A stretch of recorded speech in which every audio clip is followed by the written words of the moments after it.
Hello everybody, welcome back to my channel. If you're new here, this is my YouTube channel, Sherelle Things, where I talk about all things health anxiety related. So if you haven't subscribed already, please do so you can keep up to date with my videos, and don't forget to leave a comment or give this a thumbs up at the end if you enjoyed it.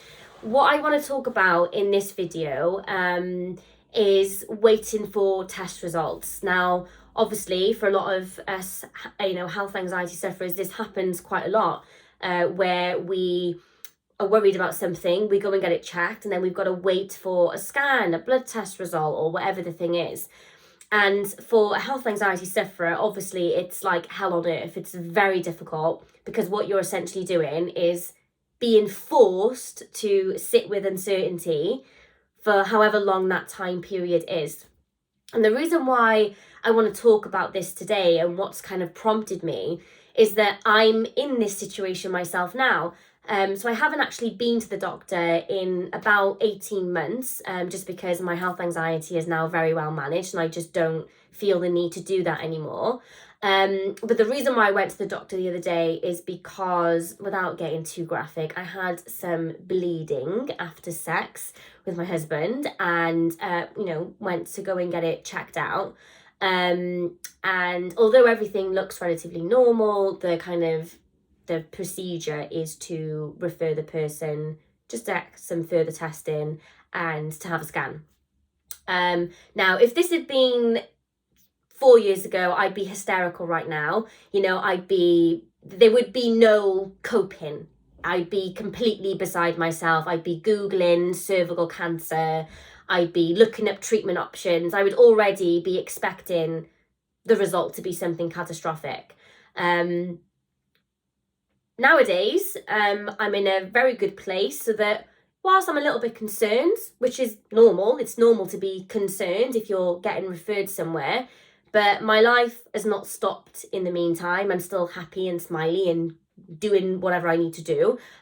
There's just the odd what if being thrown at me, which is, to be expected.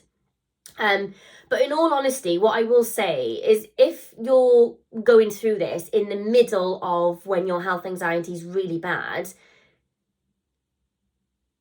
and this is like the just complete transparency, you're never going to be okay with waiting for test results. Never. Even if you're a non-anxious person, which, these people aren't watching this video right now. But even your chilled out neighbour or your husband that's really calm or whatever, anyone who gets referred for a scan or has to wait for a test result, there's an element of just feeling a bit uncomfortable because, it's your health and it's very important to us. So it's not going to feel very nice. And like I said at the start of this video, for a health anxiety sufferer, this is one of the hardest things that we have to go through is waiting. Which is why I'm a big advocate for the 2-week wait approach that I do with my clients, because often part of the problem is that we're getting too many scans and tests and doctor's appointments in the first place, which leads to all of this stuff. Sometimes it's needed though, and when it is needed, the way that we cope is by firstly accepting that we're going to feel anxious and that we're going to feel a bit crappy until we're told that we're okay. And that's normal. I don't think that we should be trying to eradicate all anxiety. That would be very unreasonable and our expectations would be way too high. So we've got to just accept and surrender to the fact that I'm having a test, I'm waiting for results, and naturally I'm going to feel crappy about that, and that's okay. It's okay for me to feel crappy. But what we don't want to do is to allow that crappy, anxious feeling to then push us into behaviors that we don't want to do, such as Googling, constantly checking whatever it is that we're worried about, taking ourselves to A&E in the meantime because we can't cope with the wait or whatever. Those are the things that we want to avoid because they're going to make us feel even worse than we already do. So we want to just basically say, all right, I'm already feeling crappy, but let me not feed the monster to make this even worse, right? So we want to avoid safety behaviors. That's a very, very important thing, because let's just say in my situation now, right? If I now started Googling my symptoms, all I'm going to see is horror stories, cancer, death sentence, and it's going to make my wait, whether it's going to be 3 weeks or 4 weeks, I'm not sure yet, it's going to make that wait even more unbearable, and it'll completely take a month away from my life, in the sense that I won't be able to function, I won't be able to enjoy myself, and I will just be solely focused on that the entire time. And I'll get to the scan, they'll tell me everything's okay, and then I'll look back and I think, my gosh, that was a whole month of me completely beside myself for no reason, right? So whilst it's okay to worry, and it's okay to kind of have the odd what if thought, what's not okay is for the anxiety to push us to make decisions that are going to make it worse, right? Another thing is to keep distracted. Use distraction as a tool, right? We know that when we're busy, there's less time for thoughts and thinking because our minds are occupied. So keep yourself busy. Like anytime, I'm feeling anxious and I have to wait for something. Like I said, this is the first time in a very, very long time. I just don't really go to the doctor anymore. But for me, if I woke up, say, tomorrow and I'm feeling a bit anxious about this whole thing, well, I'm not going to sit in all day. I'll just make some plans. I'll go out with my son. I'll, do something with both my kids on the weekend, or I'll, I don't know, ring one of my friends and say, look, I'm having a bit of an anxious day. Can we keep busy? Can we go for a coffee? I'll sort out something in the house. I'll just keep busy and distracted, because I know that helps. And way back when my health anxiety was horrific, when I was waiting for like blood test results, or I was waiting to have an MRI or a CT scan or whatever the thing was, I would like wallow in my own sadness. Like I would just stay indoors. I'd just sit down all day, Google all day, and obviously just be hysterical the entire time. And it never helped me. It never made me feel better, ever. So avoiding and disengaging with our life is not going to be helpful either. So you've got to really be quite like strong about that and say, do you know what? Yes, I'm anxious, but I'm still going to go for coffee with my friend as planned next week. I'm still going to go on my morning walk. I'm still going to get out of bed and get dressed. I'm still going to, take my kids to school and do the school run. Do you know what I mean? It's about like just being really resilient and saying like, I'm not going to allow this anxiety of this potential problem that almost definitely is not going to come true. I'm not going to allow that to now disrupt my entire life for 3, 4, 6 weeks, or sometimes you've got to wait for scans for a couple of months, like especially here in the UK with the NHS, like, and I just think like, gosh, like, do we really want 3 months of our life taken because of a what if? And I know I'm like making this sound easy. It's like this was a battle for me.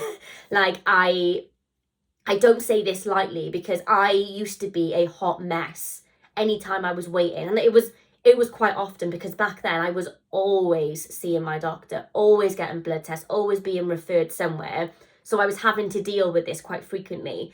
And in the meantime, not only did my life stop, but everyone's life around me would stop as well, because I would cause complete chaos and everyone would be so worried about me that everyone's focus was just on like trying to calm me down.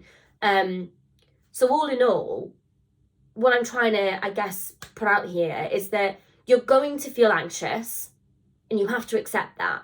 It's not going to be all roses. There's going to be moments of panic, and that's okay. But you want to stay away from your safety behaviors. Don't let your anxiety dictate how you're going to spend the next 3, 4, 5 weeks, however long you have to wait. Keep yourself busy and distracted, and just give yourself a lot of self-care.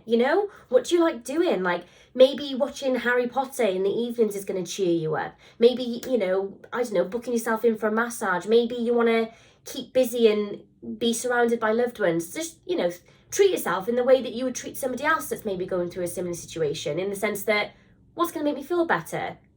How can I implement that into my day? And it is hard, guys. Like any kind of waiting is hard, because health anxiety sufferers can't stand uncertainty. That is literally the center of health anxiety, is that we cannot stand uncertainty, and that's why we struggle with it so much. But from time to time, these things are going to happen, and I now see these things as challenges and a way to put everything that I've learned into action. I see it as a test, and each time you build up resilience and you realize that you actually can cope, that you can do it, that you can get through it. And yes, you were anxious, and yes, you know, there may have been some hard days, but you can handle it. And that's what I plan to do with this situation, because I know that I can handle it, and I know that I can wait, and I know that I can still live in the meantime, and I know that, and I also know it's going to be okay anyway, which is wild, because like I said, if this had been 4 years ago, I would be, beside myself right now. But yeah, I just wanted to do this video because, like I said, it kind of reminded me yesterday of like, oh gosh, yeah, waiting is really horrible, and it made me think about how I used to respond to any kind of wait and how hard it would be. So I just thought I would do this video to give you guys my opinion on this, I guess. But comment below, let me know your past experience with waiting, how you cope with it, if you've got any tips, anything that you think somebody else might find helpful. I always love reading your comments. I also want to say as well, just on a side note, there has been so many trolls lately on my YouTube account. I've had people say racist things, people comment on all sorts of stuff, and I just want to say, I will not fucking tolerate it. Sorry, excuse my language. I won't tolerate it. I'm not engaging with these people at all. Trolls to me are the worst. Like, I think it's wild that people sit there behind a screen writing mean comments when they genuinely would never say it to your face. And you know the people who say racist things, right? I find it genuinely hilarious, because there's no way that you would stand there and say that's my husband's face, or say it to me with my husband stood there. Do you know what I mean? So trolls are just going to get blocked and deleted. I have no time for it. I'm not going to get back and forth into an argument with you. Just genuinely, like, I'm out here trying to give, genuine advice here. And if you're one of those people, just piss off, basically. That's all I wanted to say. And sorry guys, I had to add that into the end, but like, I try and be a very calm person, but one thing I can't tolerate is trolls. It riles me up, and I genuinely want to punch these people in the face, and I would if they said that to me in real life. But unfortunately, you can't punch someone through the screen. So just wanted to put that out there. If you want to follow me on Instagram, you can do so. You can find me the exact same handle, @SherelleThinks. I post daily health anxiety reels. So if you're looking for, quick, concise, short bursts of information, follow me on there as well.